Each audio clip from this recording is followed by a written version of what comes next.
Hi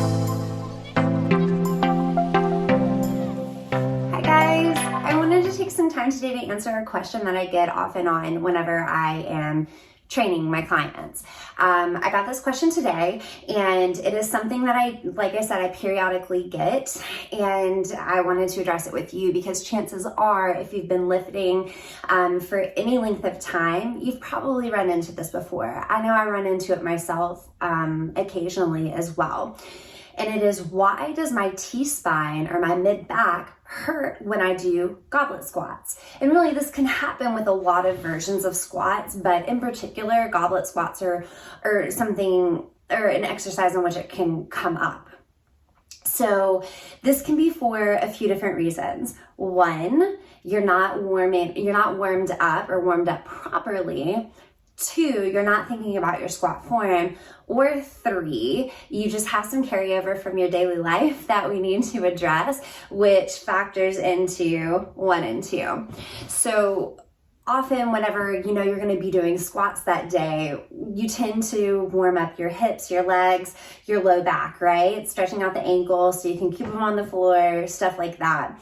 Well, a lot of us don't think about working on some mobility in our mid-back or our T-spine. First of all, that's one of the tightest areas that we have in our body. That area, your mid-back, your T-spine, it's supposed to be mobile. We're supposed to be able to rotate it, but often it gets really locked up. And that is because we all live a general lifestyle of either on the computer, on the phone, driving a lot, a mixture of all three. So our shoulders are automatically rounded. So it causes it to be locked up, but then whenever you weight that area that's tight, you're already rounding it a little bit more if you're not thinking about keeping your chest open whenever you're doing this exercise.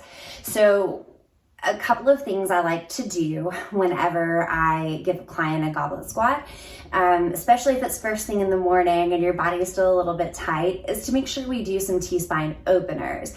So I definitely recommend doing a couple of these whenever you have a heavier squat day and you know that you're feeling stiff. So all you really need is a band. Okay, if you have PVC pipe, something like that, that'll work really well too. But what I have people do typically is take the band, put a little bit of tension on it, arms just as wide as is comfortable. Your feet are gonna place flat on the floor. I should probably stand up for this. They're gonna place flat on the floor. It doesn't matter, it can be hips width, it can be a little bit wider, and you're just going to pull the band to one side and then pull the band to the other side. And just let yourself twist as far as you can, leading from the chest. So don't think about pulling the arms all the way over side to side. Think about rotating at the chest. This is a really good one. And of course, taking it overhead, dipping to one side, dipping to the other. These are all really, really good. And then the other thing, which I usually have everyone do whenever they are about to squat anyway, is do a wall squat. I don't know why I just through that. But what you're gonna do is you're gonna come to a wall, stack your hands, forearms on top of each other in line with the shoulder. You're gonna step back from the wall about a foot or so, and you're gonna squat, leaving your forearms on the wall. So don't let them come away from the wall. And this is gonna help get you in the form. It's gonna help keep your heart open, your chest out whenever you're doing your squats. So those are my 3 favorite tools to use whenever I want to make sure that my body is prepped for goblet squats, in addition to opening my hips. Then whenever we actually have the weight, there's a few things to look at. So first of all, like I said, whenever we have tight shoulders and we add weight to that area, the tendency is for the shoulders to want to roll forward. So by now, after doing your warm-ups and your mobility, your shoulders should feel pretty open, and that way you can keep your chest open. Your feet are hips width apart, and your elbows are below the weight, so they're not in line with the weight. This is a signal either A, your shoulders are too tight, or B, you're using too much weight. So you want to be able to support the weight at your chest with the elbows below your weight, below yeah, the weight.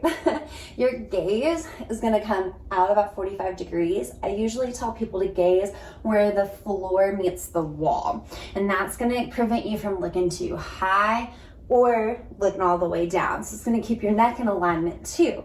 Because remember, your neck can dictate how your mid-back, your T-spine acts and sits during your goblet squat.